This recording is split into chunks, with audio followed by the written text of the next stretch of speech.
नमस्कार, सगरमाथा प्राइम समाचारमा स्वागत छ। म राधिका तामाङ। नमस्कार, म ज्योति पौडेल। सबैभन्दा पहिले प्रमुख समाचार। आज देशभर धान दिवस मनाइयो। वर्षेनी धानको उत्पादन घट्दै देशलाई आवश्यक पर्ने भन्दा 16 मेट्रिक टन कम उत्पादन।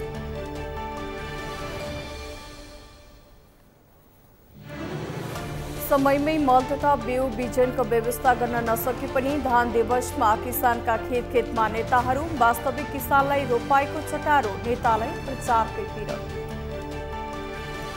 अर्थतन्त्रलाई सबल बनाउन धान उत्पादनलाई प्रवर्धन गर्नुपर्ने कृषि मन्त्री भुषालको सुझाव। 1,30,000 हेक्टर जमिन बाँझो भएको जानकारी। उत्पादनलाई प्रविधिसँग जोड्न आवश्यक रहेको एमाले अध्यक्ष केपी ओलीको भनाई। धानको उत्पादन गुणात्मक किसिमले वृद्धि गर्नुपर्नेमा जोड। र सरकारको नेतृत्व तहमा बस्नेलाई पनि ललिता निवासको अनुसन्धानको दायरामा ल्याउनुपर्ने राप्रपा अध्यक्ष लिङ्गदेनको भनाई। सबै दोषीहरूलाई कारबाहीको दायरामा ल्याउनुपर्ने जिकिर।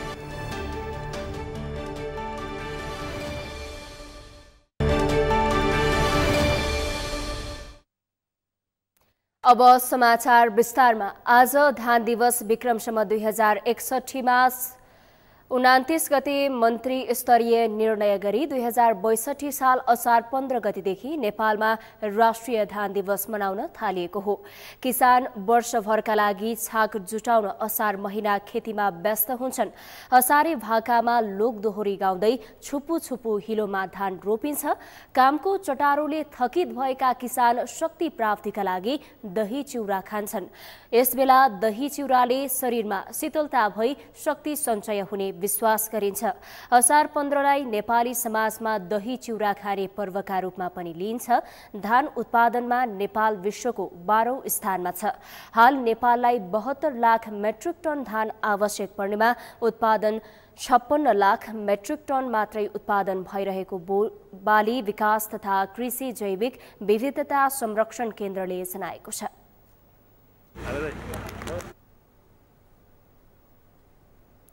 कृषकहरू सधैँ आफ्नो कामका लागि खेतीबारीमा नै व्यस्त देखिन्छन्।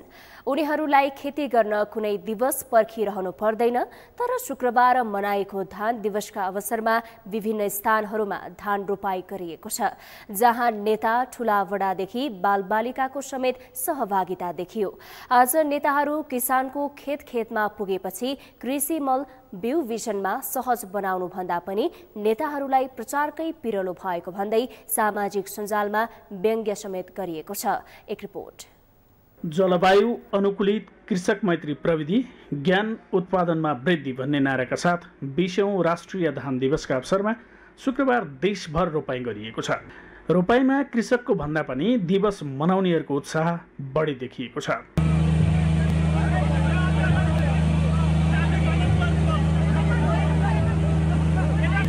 वास्तविक कृषकहरूलाई उत्साह थप्नका लागि कार्यक्रममा विभिन्न दलका शीर्ष नेता, स्थानीय तहका नेता, बुद्धिजीवी तथा नागरिक अगुवा, कृषि ज्ञान केन्द्रका पदाधिकारी तथा अन्य स्थानीय युवा सहभागी भएका छन्। यसै क्रममा नेकपा एमालेका अध्यक्ष केपी ओली, राष्ट्रिय स्वतन्त्र पार्टीका अध्यक्ष रवि लामिछाने चितवन गएर रोपाई गरेका छन्। ओलीले भरतपुर 24 स्थित केरुङ्गा सामुदायिक तरकारी फार्ममा मेसिनले धान रोपेका हुन्। लामिछानेले भरतपुर 13 र 23 स्थित खेतमा धान रोपे। पूर्व प्रधानमन्त्री बाबुराम भट्टराई भरतपुर 20 स्थित पश्चिम भीमनगर टोलमा गरिएको रोपाई महोत्सव कार्यक्रममा सहभागी भए। उनले त्यहाँ बाउसे गरेका थिए। यस्तै कृषि तथा पशुपन्छी विकास मन्त्री विधुराम भुषाल नेपाल कृषि अनुसन्धान परिषद नार्क स्थित राष्ट्रिय बाली विकास केन्द्रको परिसर खुमलटारमा आयोजित रोपाई महोत्सवमा सहभागी भए।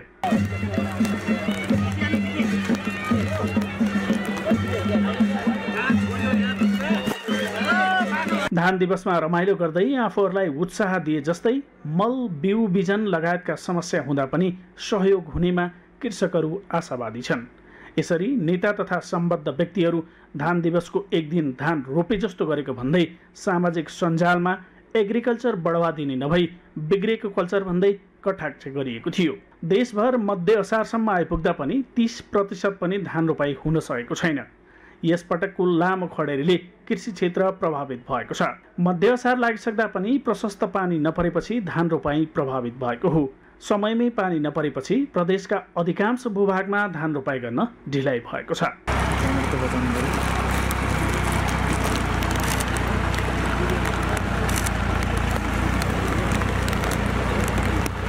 यस्तै 2072 सालमा तराईका 12वटा धान उत्पादन पकेट क्षेत्र बनाउने योजना अघि सारे यता आएका बजेटमा धान प्राथमिकतामा पर्न छोडेको हो।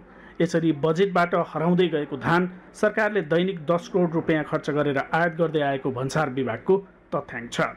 विभागका अनुसार सरकारले चालु आर्थिक वर्षको 11 महिनामा मात्रै 7,24,500 मेट्रिक टन अर्थात् 33 अर्ब 63 करोड रुपियाँ बराबरको धान चामल आयात गरेको छ।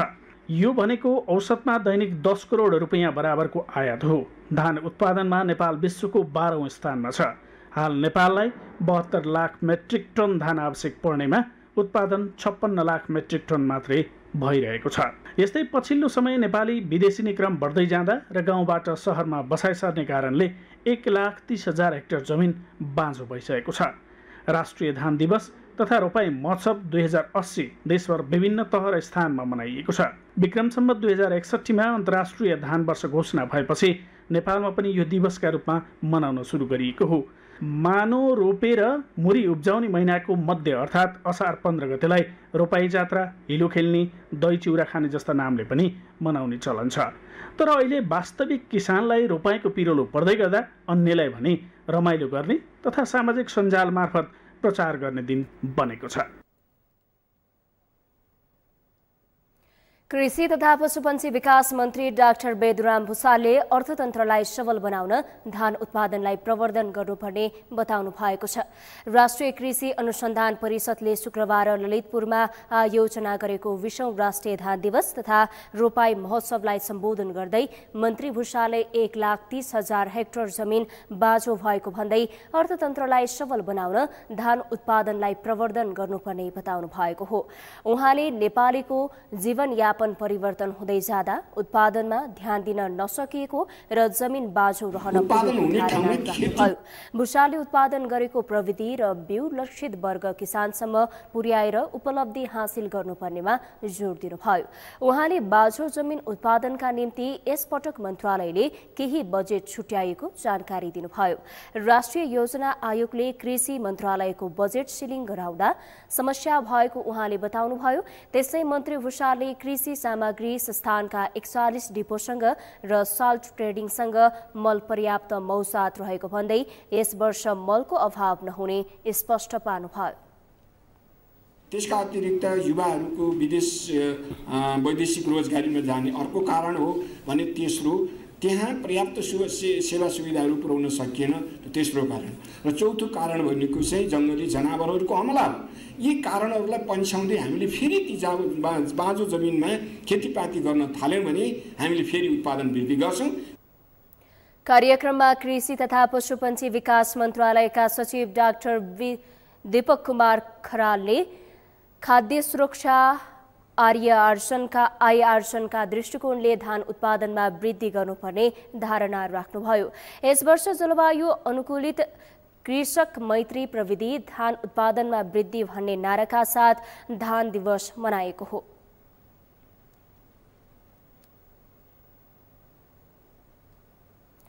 नेकपा एमालेका अध्यक्ष केपी शर्मा ओलीले कृषिलाई सहकारी र सामूहिक प्रणालीबाट व्यापक रूपमा अघि बढाउनुपर्ने बताउनु भएको छ। धान दिवसका अवसरमा शुक्रबार चितवनको भरतपुरमा आयोजित कार्यक्रमलाई सम्बोधन गर्दै उहाँले कुनै पनि उत्पादन ठूलो मात्रामा गर्नुपर्ने उल्लेख गर्नुभयो। खाद्यान्न उत्पादनमा आत्मनिर्भर बन्न सकेमा कसैको परनिर्भर हुन नपर्ने उल्लेख गर्दै उहाँले नेपाल कृषि प्रधान देश भएकाले नै नाकाबन्दीले गलाउन नसकेको बताउनु भयो। अथवा गरिब देशका धनी कुलीन व्यक्तिहरू हुन् अथवा गरिब हुन्, सबैको जीवन अन्न पानीमा अडिएको हुन्छ। खानेकुराको विशेष महत्त्व छ। तीव्र गतिमा हामीले कृषि उत्पादनलाई बढाउनु जरुरी छ। उत्पादनलाई प्रविधिसँग जोड्न जरुरी रहेको उल्लेख गर्दै अध्यक्ष ओलीले राष्ट्रिय अन्न धानको उत्पादन गुणात्मक किसिमले वृद्धि गर्नुपर्ने जोड दिनुभयो। कृषि विश्वविद्यालयले कृषि प्रविधिलाई समय सापेक्ष अनुसन्धान गरी जनतासम्म पुर्याउनुपर्ने उहाँको भनाइ थियो।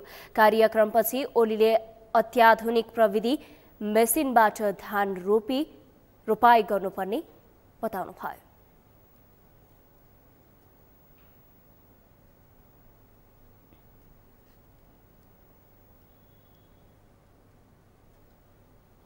आज असार 15 अर्थात् धान दिवस देशैभरि दही चिउरा खाँदै धान रोपेर राष्ट्रिय धान दिवस मनाइएको छ। नेपाली समाजमा आजको दिनलाई मानो रोपेर मुरी उब्जाउने दिनको रूपमा पनि लिइने गरिन्छ। तर कृषि प्रधान देश भनिएको नेपालमा मानो रोपेर मुरी बिसाउने तितो यथार्थ हामी कहाँ विद्यमान छ। अमृत ठकालको रिपोर्ट। विक्रम सम्वत 2062 सालदेखि असार 15लाई राष्ट्रिय धान दिवसका रूपमा मनाइँदै आएको छ। हरेक वर्ष असार 15 गते मनाइँदै आएको राष्ट्रिय धान दिवस शुक्रबार किसानहरूले खेतमा धान रोपेर मनाएका छन्। हिलो माटोमा असारे गीतका साथ किसानहरू महिनाभर नै धान रोप्न व्यस्त हुने गर्छन्। खेतमा गएर धान रोप्न नपाउने किसानले पनि घरमै दही चिउरा खाएर असार 15 मनाएका छन्। धान दिवसमा पुरुष र महिलाको आफआफ्नै महत्त्व हुने गर्छ। पुरुषले खेत जोत्ने, आली लगाउने र महिलालाई खेत रोप्न सहजीकरण गर्ने काम गर्छन्। यस्तै महिलाले भने धानको बिउ काट्ने र रोप्ने काम गर्ने गर्छन्। असारमा एक पटक हिलोमा पस्नै पर्ने नेपाली मान्यता रहेको छ।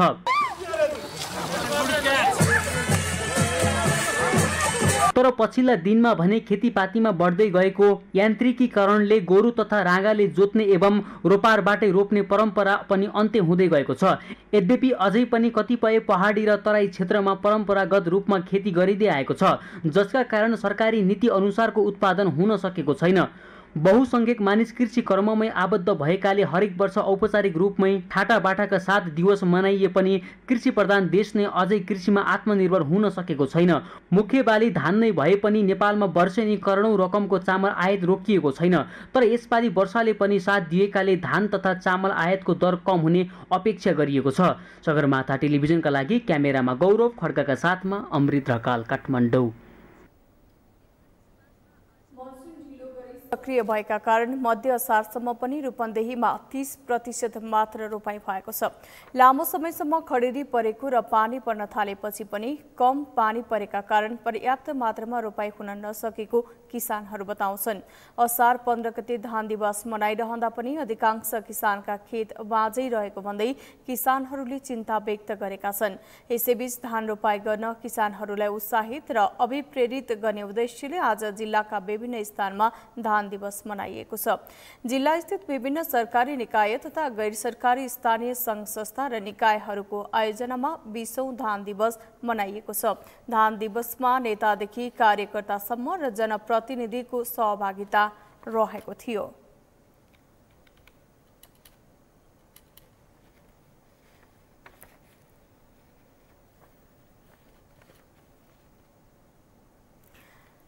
यसैगरी 20औं धान दिवस इलाममा समेत सामूहिक रोपाई गरेर मनाइएको छ। इलाम नगरपालिका वडा नम्बर 9 को आयोजना तथा कृषि ज्ञान केन्द्रको संयोजनमा शुक्रबार यो दिवस मनाइएको हो। हाल आधुनिक प्रविधि भित्रिएसँगै कृषि कर्ममा सहज भएको छ, तर नयाँ पुस्तालाई पुरानो चलन देखाउन र बिर्सिएकाहरूलाई सम्झाउन समेत इलाम नगरपालिका वडा नम्बर 9 ले गोरुको प्रयोग गरेर हलो र दाँधी साथै कुटो, कोदालो, फ्याउरीको प्रयोग गरेर रोपाई गर्दै यो दिवस मनाइएको छ। समयको परिवर्तनसँगै लोप हुँदै गएका पुराना वस्तुको जगेर्ना गर्न स्थानीय सरकारले ध्यान दिनुपर्ने भएकाले आफूहरूले यसरी यो दिवस मनाइएको वडाध्यक्ष गोपाल चौहानले बताउनुभयो। कृषकहरूको गोरुबाट पनि आज हामीले धान रोपेर धान दिवस मनाएका छौँ। वर्षा ढिलो हुँदा यस वर्ष इलाममा करिब 10% मात्र रोपाई भएको कृषि ज्ञान केन्द्रका प्रमुख टोनी बर्देवालले जानकारी दिनुभयो। पानी प्रयोग गर्नाले इलाममा लगभग अहिले चाहिँ डिस्ट्रिक्टले हामीसँग 5-10% मात्रै धान रोपाई भएको छ र यो चाहिँ लगातार पानी पर्ने क्रम बढ्दै गर्दाखेरि चाहिँ पर्सेन्टेज पनि बढ्दै जान्छ। नौमती बाजा सहित रोपाहार र बाउसेले रोपाई गरेको दृश्यले सबैलाई लोभ्याइएको थियो।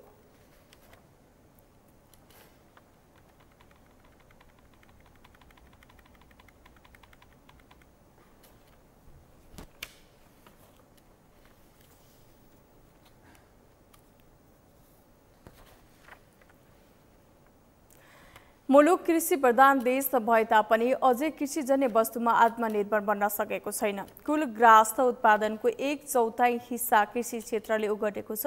कृषि मुलुकको अर्थतन्त्र सुधार्ने मूल आधार हो भने कृषि क्षेत्रको बलियो हिस्सा हो धान। नेपालमा करिब 30,91,000 हेक्टर जमिनमा खेती गरिन्छ, जसमध्ये करिब आधा क्षेत्रफलमा धान खेती गरिएको पाइन्छ। तर धान तथा चामल सबैभन्दा बढी आयात हुने खाद्य वस्तुको सूचीमा पर्ने गर्छ। मेनुका लम्सालको रिपोर्ट। मुलुक कृषि प्रधान देश भए तापनि अझै कृषिजन्य वस्तुमा आत्मनिर्भर बन्न सकेको छैन। कुल ग्राहस्थ उत्पादनको 1/4 हिस्सा कृषि क्षेत्रले ओगटेको छ। तर नेपालको कृषिजन्य उत्पादनकै आयात वर्षेनी 1 खर्ब भन्दा बढीको हुँदै आएको छ। झन्डै 62% मानिस कृषि पेसामा आबद्ध रहेको नेपालले चामल, तरकारी, दाल, गेडागुडी जस्ता वस्तु सबैभन्दा धेरै आयात गर्दै आएको छ। कृषि मुलुकको अर्थतन्त्र सुधार्ने मूल आधार हो भने कृषि क्षेत्रको बलियो हिस्सा हो धान। नेपालमा करिब 30,91,000 हेक्टर जमिनमा खेती गरिन्छ, जसमध्ये आधा क्षेत्रफलमा धान खेती गरिएको पाइन्छ। तर पनि धान तथा चामलले सबैभन्दा बढी आयात हुने खाद्य वस्तुको सूचीमा पर्ने गर्छ। 3 दशक अघिसम्म निर्यातमुखी देश नेपाल अहिले सबैभन्दा बढी आयात हुने देशको सूचीमा पर्छ। सरकारले कृषि क्षेत्रलाई प्रोत्साहन गर्न नसक्दा खेती किसानी छाडेर विदेशी नै क्रम बढेको कृषि विज्ञहरू बताउँछन्। कहिले पनि राष्ट्रिय बजेटको चाहिँ 3.3% भन्दाको हाराहारीमा भन्दा बढी बजेट चाहिँ कृषि क्षेत्रले पाउन सकिरहेको छैन र त्यसलाई पनि हामीले ध्यान दिनुपर्छ। भने नेपालको संविधान 2072 मा कृषिको फङ्सन सबै स्थानीय तहमा राखेको छ। जनशक्तिहरू त्यहाँ छैन, बजेटको अभाव छ स्थानीय तहमा। त्यसले गर्दाखेरि हामीले चाहिँ केन्द्रबाट कार्यक्रमहरू गर्नुभन्दा, सङ्घबाट गर्नुभन्दा, प्रदेशबाट गर्नुभन्दा सबै अनुदानका प्रक्रियाहरू, कार्यक्रमहरू सबै चाहिँ सेवा र सुविधाहरू चाहिँ हामीले स्थानीय तहलाई हस्तान्तरण गर्दै जानु पर्यो, स्थानीय तहमा दिनु पर्यो र त्यहाँ चाहिँ बढीभन्दा बढी जनशक्तिको व्यवस्थाहरू गर्नु पर्यो। सङ्घमा जनशक्ति, प्राविधिक जनशक्ति थुपारेर केही काम छैन, प्रदेशमा थुपारेर काम छैन। जनशक्ति कहाँ हुनु पर्यो? हाम्रो वडामा हुनु पर्यो, खेतबारीमा हुनु पर्यो नि हाम्रो चाहिँ प्राविधिकहरू त। सबैभन्दा बढी आयात हुने वस्तुको सूचीमा पर्ने कृषिजन्य वस्तु मुलुकमै उत्पादन नहुने भने होइन, तर माग बढी हुँदा आयात गर्नुपर्ने अवस्था आउने गरेको जानकारहरू बताउँछन्। धानको हकमा भने मुलुकमै उत्पादन हुने धान मौजदात रहने गरेको छ। कृषि विभागका अनुसार सरकारबाट हुने काम कारबाहीमा ढिलासुस्ती गरिने हुँदा पनि कृषि उपज वस्तुको उत्पादन घट्ने गर्छ। कृषि क्षेत्रलाई प्रोत्साहनका लागि ल्याइने विभिन्न कार्यक्रमहरू समयमै गर्न नसक्नु, मल, बिउ बिजन तथा सिँचाइ समयमै नपाउनुका कारण उत्पादनमा ह्रास आउने गरेको विभागको भनाइ छ। यद्यपि विगतमा भन्दा पछिल्लो वर्षमा तरकारीजन्य वस्तुको उत्पादन भने बढ्न थालेको विभागले जनाएको छ। यो सरकारी सिस्टममा अलिकति हामीले कामहरू गर्दाखेरि नीतिगत कुराहरू, कानुनी प्रक्रियाहरू, खरिद ऐन नियमावलीका प्रक्रियाहरू पुरा गर्नुपर्ने हुँदाखेरि त्यसले अलिकति केही समय पनि लिन जाने र त्यसले गर्दाखेरि चाहिँ हाम्रो काममा अलिकति ढिलाइ पनि हुन पुग्दो रहेछ। र हाम्रो कृषिको मात्रै कुरा गर्दाखेरि चाहिँ कृषि आफैमा पनि एउटा बायोलोजिकल नेचरको कमोडिटी भएकोले गर्दाखेरि हाम्रो समयमा हाम्रा जुन कार्यविधिहरू, कार्यक्रमहरू समयमा आएनन् अथवा हाम्रो जुन आर्थिक वर्ष चलिरहेको बेलामा बीचमा कार्यक्रमहरू रोकिए भने समग्र त्यो सिस्टमलाई नै त्यसले असर पार्दो रहेछ। किनभने कृषिको जुन बाली वस्तुहरू चाहिँ कुनै सिजनमा भर पर्छ, मौसममा भर पर्छ। कृषि प्रधान देश भनेर चिनिने नेपालमा गुणस्तरीय बिउ बिजन, रासायनिक मलको अभाव, बजारीकरण तथा उचित बजार मूल्य नपाउँदा कृषि उत्पादन कम हुँदै गएको जानकारहरू बताउँछन्, जसकारण मुलुक कृषिजन्य वस्तुमा परनिर्भर हुनु परेको हो। तसर्थ कृषि क्षेत्रमा आत्मनिर्भर बनाउनका लागि सरकारले आवश्यक नीति तथा नियम ल्याई कार्यान्वयनमा जोड दिन आवश्यक छ। सगरमाथा टेलिभिजनका लागि क्यामेरामा सुनिल कोली र लिम्बहादुर खत्रीका साथमा मेनुका लम्साल, काठमाडौँ। आज असार 15 अर्थात् धान दिवस देशभर मनाइएको छ। नेपाली समाजमा आजको दिनलाई मानव रोपेर मुरी उब्जाउने दिनको रूपमा पनि लिने गरिन्छ। हिलो माटोमा असारे गीतका साथ किसानहरू महिनाभर नै धान रोप्न व्यस्त हुने गर्दछन्। यसै सन्दर्भमा आजको सगरमाथा जनबोलीमा हामीले सर्वसाधारणलाई सोधेका थियौं, धान दिवसको महत्त्व के छ? हेरौं उनीहरूको बनाई उनीहरूकै शैलीमा।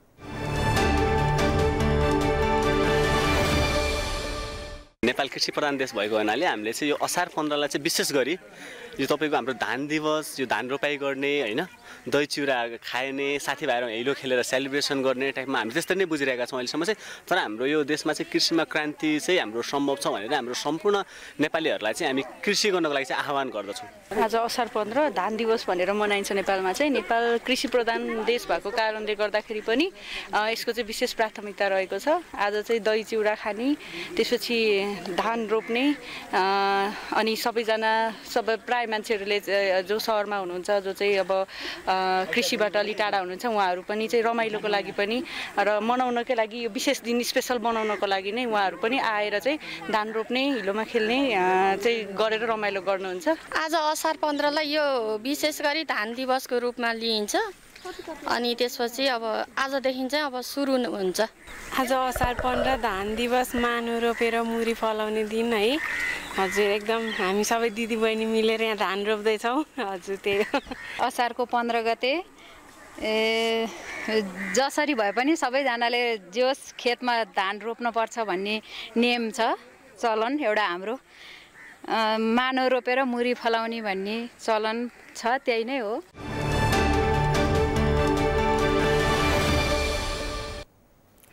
सगरमाथा समाचारमा पालो विश्रामको। विश्रामपछि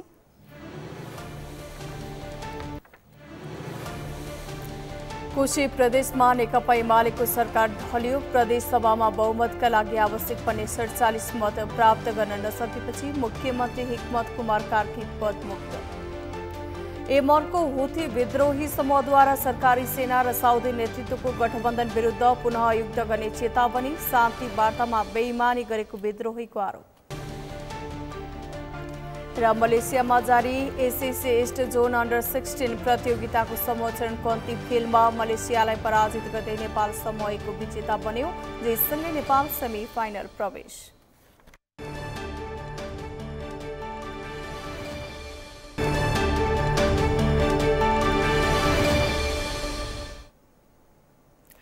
विश्रामपछि समाचारमा स्वागत छ। अब बाँकी समाचार। राष्ट्रिय प्रजातन्त्र पार्टीका अध्यक्ष राजेन्द्र लिङदेनले ललिता निवास प्रकरणमा सरकारको नेतृत्व तहमा बसेर निर्णय गर्नेलाई पनि अनुसन्धानको दायरामा ल्याउनु पर्ने बताउनु भएको छ।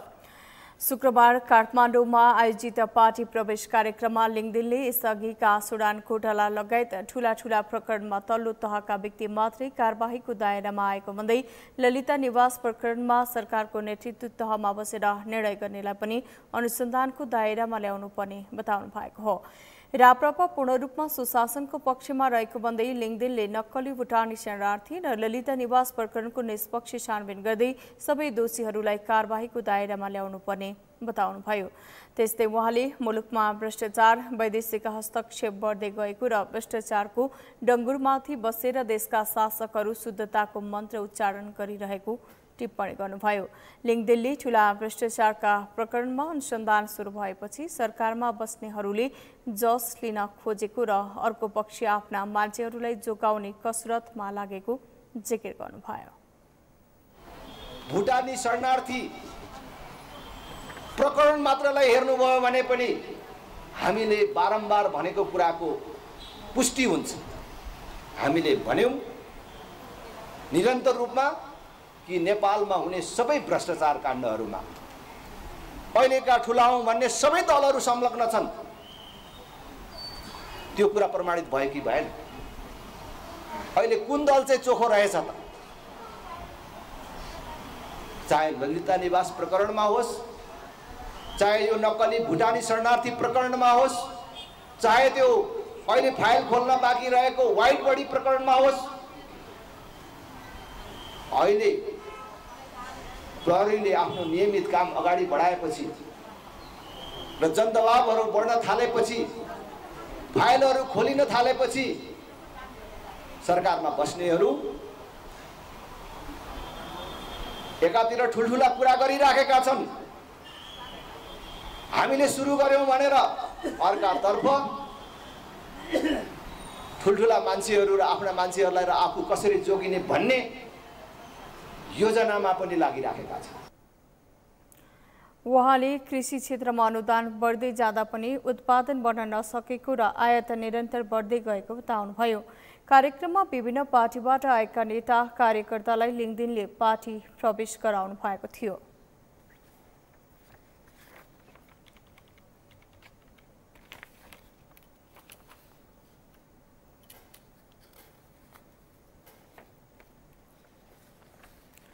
कोशी प्रदेशमा नेकपा एमालेको सरकार ढलेको छ।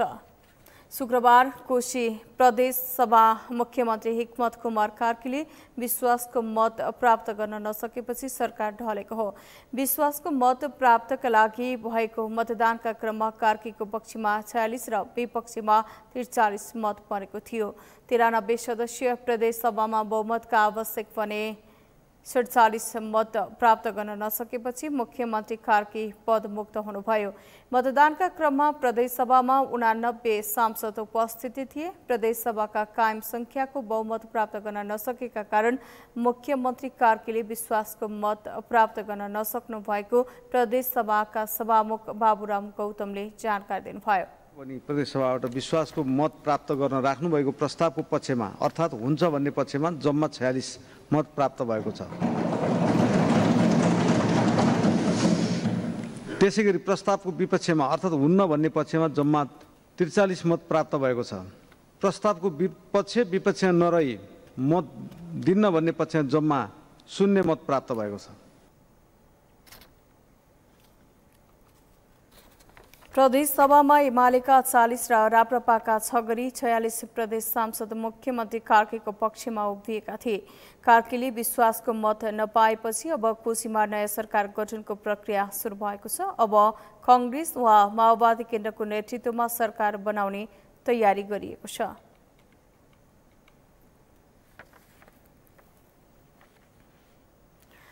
विवेकशील साझा पार्टीले नेपालको गौरवमय सांस्कृतिक मानचित्र सार्वजनिक गरेको छ। नयाँ पुस्तालाई गौरवमय इतिहास सम्झाउने धरातलीय यथार्थ बुझाउने अभियान चलाइने भन्दै विवेकशील साझा पार्टीले शुक्रबार ललितपुर स्थित पार्टी कार्यालयमा सांस्कृतिक मानचित्र सार्वजनिक गरेको हो।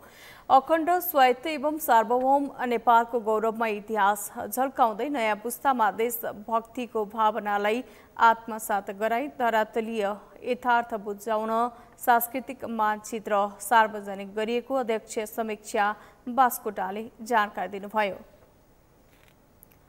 हालै छिमेकी राष्ट्र भारतले आफ्नो नयाँ संसद भवनमा कपिलवस्तु, लुम्बिनी जस्ता नेपालका ऐतिहासिक भूभागलाई समेत राखेर बनाइएको अखण्ड भारतको नयाँ नक्साप्रति नेपाल सरकारले औपचारिक खण्डन नगरेको र कूटनीतिक नोट समेत पठाउन नसकेको उहाँले बताउनुभयो। यसै सन्दर्भमा विवेकशील साझा पार्टीले सरकारले निर्वाह गर्नुपर्ने दायित्व स्मरण गराउँदै नेपालको सांस्कृतिक मानचित्र सार्वजनिक गरेको बास्कोटाले बताउनुभयो।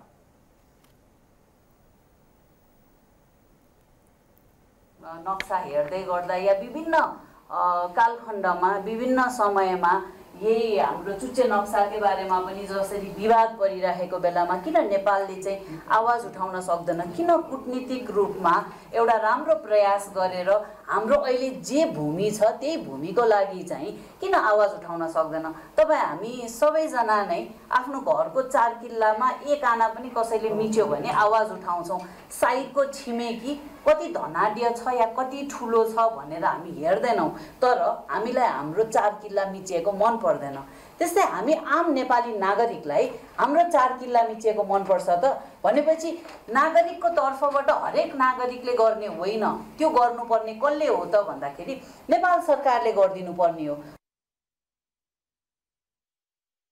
गौली सन्धि अगाडिको भूभाग र वर्तमान भूभागमा रहेका सांस्कृतिक, धार्मिक, पुरातात्विक र प्राकृतिक धरोहरहरूलाई समेटेर निर्माण गरिएको मानचित्रमा सगरमाथादेखि बौद्ध स्तूपसम्म, पशुपतिनाथदेखि काँक्रेबिहारसम्मका पुरातात्विक महत्त्वका सम्पदा समेटिएका छन्।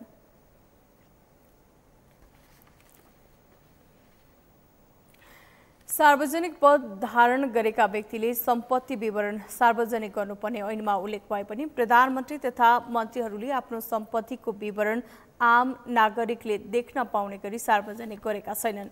भ्रष्टाचार निवारण ऐन 2059 अनुसार सार्वजनिक पद धारण गरेको व्यक्तिले त्यस्तो पदमा बसेको 60 दिनभित्र आफ्नो सम्पत्तिको स्रोत खुलाउनु पर्ने भए पनि मन्त्रीहरूले सम्पत्तिको विवरण खुलाएका छैनन्। लोकतन्त्रमा खुला सरकार, पारदर्शी शासन प्रणाली र जवाबदेहीका बारेमा कुरा उठाए पनि त्यसको व्यवहारमा लागू हुन सकेको छैन। यशोदा भण्डारीको रिपोर्ट। प्रधानमन्त्री पुष्पकमल दाहाल नेतृत्वको सरकार बनेको 6 महिना बितिसक्दा समेत अहिलेसम्म दाहालको सम्पत्ति विवरण सार्वजनिक भएको छैन। दाहाल सहित 2 उपप्रधानमन्त्री र 23 मन्त्रीहरूको समेत सम्पत्तिको विवरण सार्वजनिक भएको छैन।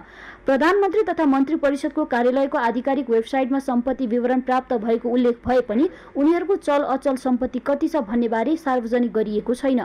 भ्रष्टाचार निवारण ऐन 2059 को दफा 50 मा सार्वजनिक पद धारण गरेको व्यक्तिले त्यस्तो पदमा बसेको 60 दिनभित्र र त्यसपछि हरेक आर्थिक वर्ष समाप्त भएको मितिले 60 दिनभित्र आफ्नो वा परिवारको नाममा रहेको सम्पत्तिको स्रोत वा निस्सा सहितको अद्यावधिक विवरण सरकारलाई बुझाउनु पर्ने उल्लेख छ।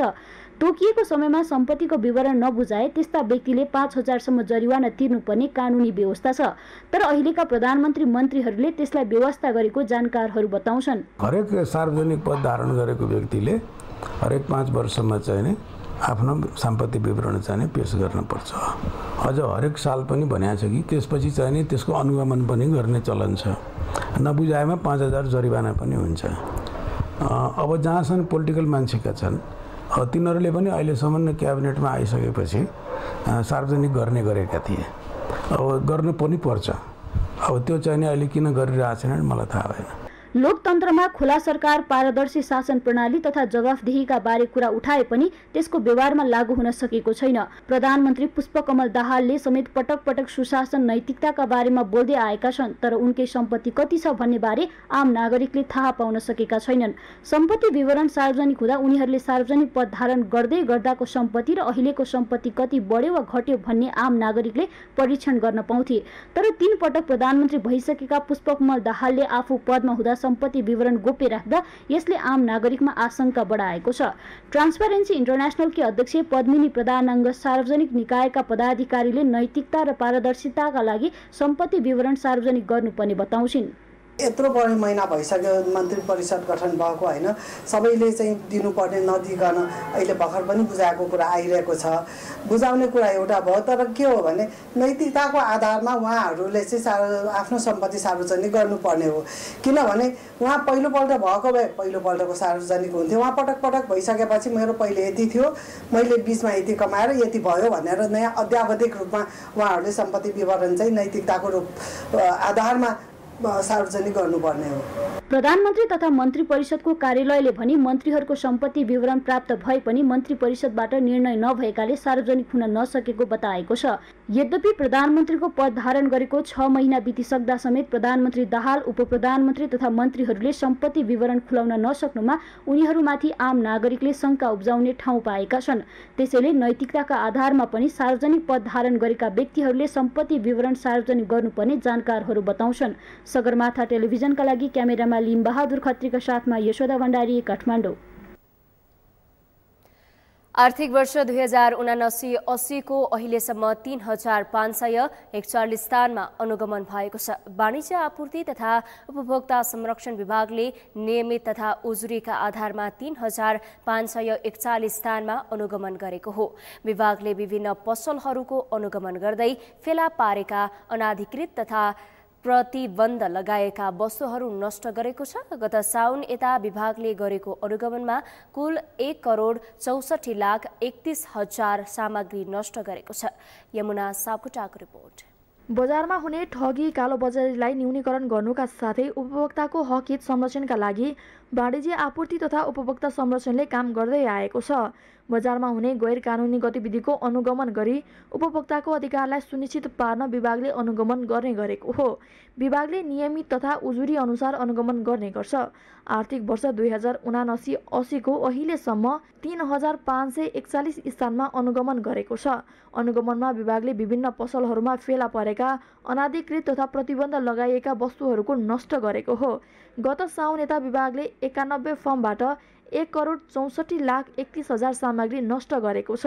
विभागका अनुसार कुल 3541 अनुगमनमा 764 फार्मलाई 1,91,54,109 रुपियाँ जरिवाना र 1,069 फार्मलाई आवश्यक कागजात माग गरिएको छ भने 181 फार्मलाई अन्य निर्देशन दिइएको हो। त्यस्तै 2वटा फार्मबाट सामान फिर्ता पठाइएको छ भने बाँकी 1080 फार्म सामान्य अवस्थामा रहेको विभागले जनाएको छ।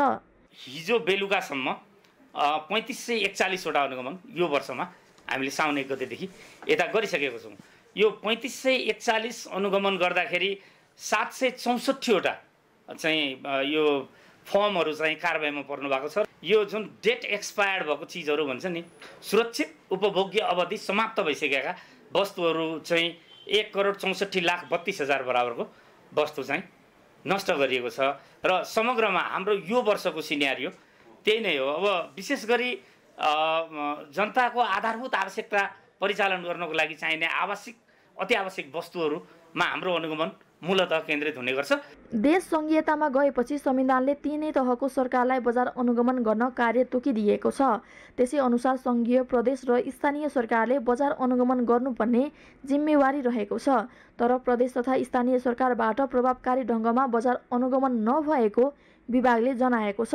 वाणिज्य आपूर्ति तथा उपभोक्ता संरक्षण विभागको टोली सानो भएकाले देशभर परिचालन गर्न नसक्ने विभागले जनाएको छ, जसकारण 77 जिल्लाका सहायक प्रशासकीय अधिकृतहरू र 73 इलाका प्रशासन कार्यालयलाई संघीय कानुन बमोजिम कारबाही र जरिमाना गर्न सक्ने अधिकार प्रत्यायोजन गरेको विभागले जनाएको छ। सो अधिकार अनुसार समय समयमा प्रशासन कार्यालयले अनुगमनको रिपोर्ट पठाउने गरेको छ। अब हाम्रो त सानो युनिट छ, यहाँ सानो युनिटले देशभरिको सबै कुराहरू हेरेर चाहिँ सम्भव हुँदैन। त्यो भएको हुनाले तत्काल चाहिँ परिचालन गर्नको लागि, टोली परिचालन गर्नको लागि जिल्ला प्रशासन कार्यालय हाम्रो 77 जिल्लामा जुन छ त्यहाँ चाहिँ सहायक प्रमुख जिल्ला अधिकारीज्यूहरू हुनुहुन्छ, उहाँहरूलाई यो अधिकार प्रत्यायोजन गरिएको छ र उहाँहरूले पनि समय समयमा अनुगमन गरेको रिपोर्टिङ चाहिँ हामीलाई गरिराख्नु भएको हुन्छ। त्यसै गरी 73वटा इलाका प्रशासन कार्यालयहरू छन्, तिनीहरूले पनि आफ्नो क्षेत्रभित्र यो चाहिँ बजार अनुगमनको काम गर्नुभएको छ। अनुगमनमा कारबाही पर्ने सबैभन्दा धेरै 239 स्थानका खाद्य वस्तु फर्म र 84वटा रेडिमेड तथा थान कपडा फार्म रहेका छन्। त्यस्तै विभागको तथ्याङ्कले कुल अनुगमनको 50% फार्महरू मात्र सामान्य अवस्थामा रहेको देखाएको छ। यसले बजार अनुगमनलाई अझ प्रभावकारी बनाउनुका साथै नयाँ नियम बनाई कडा कारबाहीको दायरा अघि सार्न आवश्यक रहेको इसारा गरेको छ। सगरमाथा टेलिभिजनका लागि क्यामेरामा सुनिल कोलीका साथमा यमुना सापकोटा, काठमाडौँ। बाराको निजगढ स्थित बकैया पुल वर्षौंदेखि उच्च जोखिममा पर्दै आएको छ। यही जोखिम कम गर्न र पुल जोगाउन सडक डिभिजन कार्यालय हेटौडाले तारजाली लगाउन सुरु गरेको छ। तारजालीमा ढुङ्गा भरेर बकैया पुलको संरक्षणमा कार्यालयले चासो बढाएको छ। बाराबाट जितलाल श्रेष्ठको रिपोर्ट। पूर्व पश्चिम महेन्द्र राजमार्ग सडक खण्डको निजगढ स्थित बकैया पुल वर्षौंदेखि उच्च जोखिममा छ। राजमार्गमा रहेको यो बकैया पुल हरेक वर्ष याममा उच्च जोखिममा पर्ने गरेको छ। अझ अचाक्ले रूपमा खोला खन्ने क्रमले बकैया पुल आसपासको तटबन्ध समेत उच्च जोखिममा पर्दै आएको छ। साथै खोलामा फालिएका गिटीका कारण ज्यानको जोखिम समेत बढ्दो छ। यही जोखिम कम गर्न र पुल जोगाउन तारजालीमा ढुङ्गा भरेर पुलको संरक्षणका प्रयास थालिएको छ। बकैयामा तारजाली गर्न सडक डिभिजन कार्यालय हेटौडाले रकम मागका लागि माथिल्लो निकायको भर परेको थियो। तर तत्काल रकम निकासा हुने छाटकाट नदेखेपछि कार्यालयले आन्तरिक स्रोतबाटै 150 घनमिटर तारजाली भर्न करिब 8,50,000 जो गरेर काम अघि बढाएको छ। यताको सबै तारजालीहरू भत्किसकेका थियो, पुलको पुरै यो ड्यामहरू भत्किसकेका छ। त्यही भएर हामी यसको तत्कालीन संरक्षणको लागि, यो पुललाई जोगाउनको लागि हामी तत्कालीन जाली, बोल्डर जाली लगाउँदैछौँ। देशको मुख्य मेरुदण्ड हो होइन। पुल भत्क्यो भने गाडी आगमनमा धेरै कठिनाइ हुन्छ, अर्को विकल्प पनि छैन होला सायद, मलाई लाग्छ कि त्यही भएर यसलाई तत्कालीन समाधान गर्दैछौँ। बकैया खोलामा वर्षौंदेखि खोला ठेक्का लगायत अनेकौं नाउमा नदीजन्य पदार्थ उत्खनन हुँदै आएको छ, जसका कारण पुल र आसपासका तारजालीको तटबन्ध र पक्की ढलानको ड्याम पूर्ण रूपमा भत्किसकेको छ। स्थानीय तहले वार्षिक न्यूनतम 9 करोडदेखि 17-18 करोडसम्म ठेक्का लगाई नदीजन्य पदार्थ बिक्री गरे पनि तटबन्ध ड्याम संरक्षणमा भने कुनै लगानी गरेको छैन।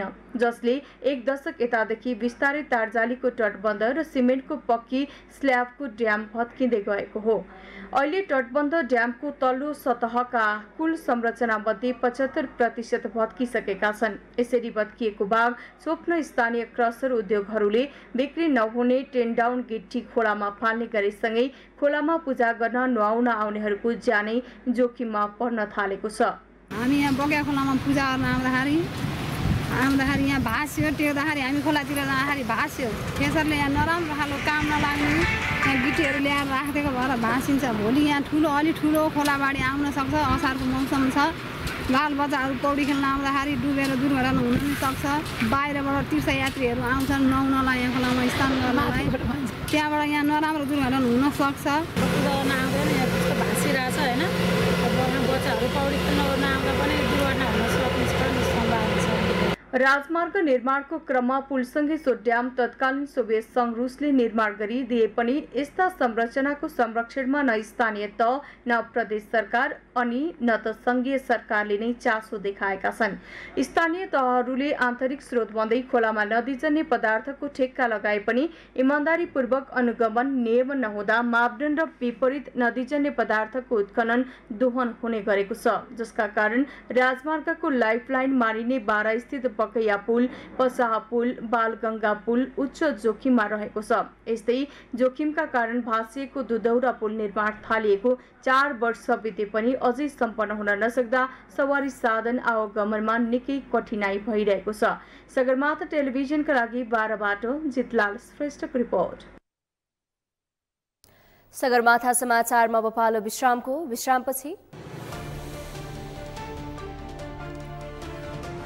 यमनको हुथी विद्रोही समूहद्वारा सरकारी सेना र साउदी नेतृत्वको गठबन्धन विरुद्ध पुनः युद्ध गर्ने चेतावनी, शान्ति वार्तामा बेइमानी गरेको विद्रोहीको आरोप।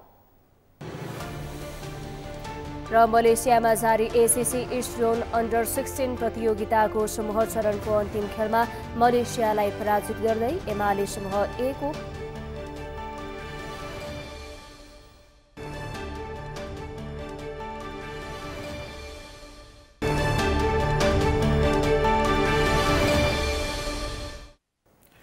समाचारमा उपालो खेल समाचारको।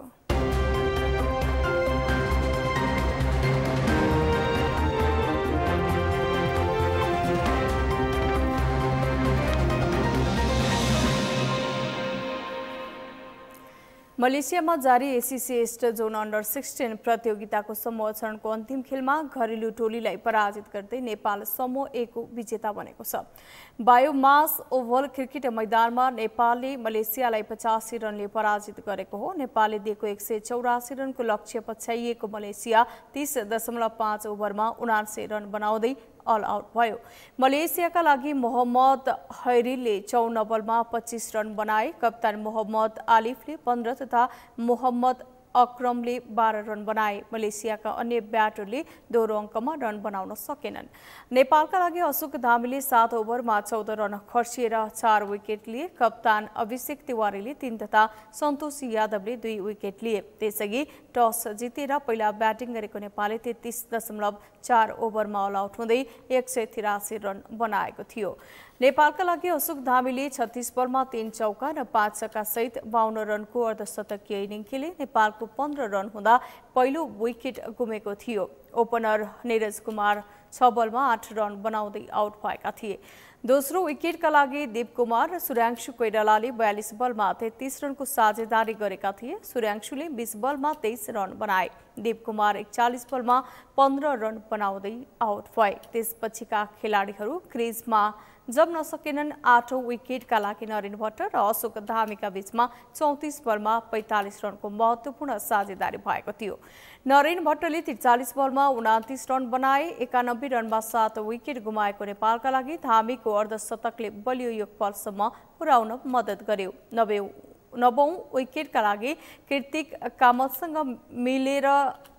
मिलेरले धामीले 31 बलमा 39 रनको महत्त्वपूर्ण साझेदारी गरे। कामतले 17 बलमा 1 चौकाको सहयोगमा 16 रन बनाए। मलेसियाका लागि मोहम्मद मुकरी, एरिन एक्वाल, हरिक हाइकाल र मोहम्मद अक्रमले समान 2-2 तथा मोहम्मद फतुलले 1 विकेट लिए। जितसँगै नेपाल समूह 1 को विजेताको रूपमा सेमिफाइनल प्रवेश गरेको छ। पराजित मलेसिया समूह उपविजेता बनेको छ। नेपालले पहिलो खेलमा थाइल्यान्डलाई 225 रनको फराकिलो अन्तरले हराएको थियो। 3 टोली रहेको समूहबाट पहिलो खेलमा जित दर्तासँगै नेपाल सेमिफाइनलमा प्रवेश गरिसकेको थियो।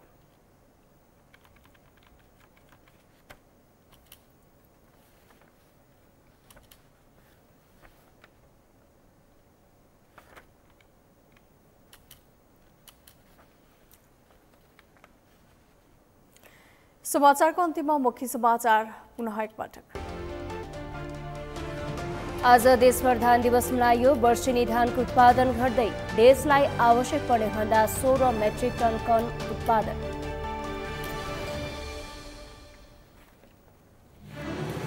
समयमै मल तथा बिउ बिजनको व्यवस्था गर्न नसके पनि धान दिवसमा किसानका खेतमा नेताहरू वास्तविक किसानलाई रोपाईको सट्टारो नेतालाई प्रचारकै पिरलो। अर्थतन्त्रलाई सबल बनाउन धान उत्पादनलाई प्रवर्धन गर्नुपर्ने कृषि मन्त्री भुषालको सुझाव। 1,30,000 हेक्टर जमिन बाँझो भएको जानकारी। उत्पादनलाई प्रविधिसँग जोड्न आवश्यक रहेको एमाले अध्यक्ष केपी ओलीको भनाई। धानको उत्पादन गुणात्मक किसिमले वृद्धि गर्नुपर्नेमा जोड।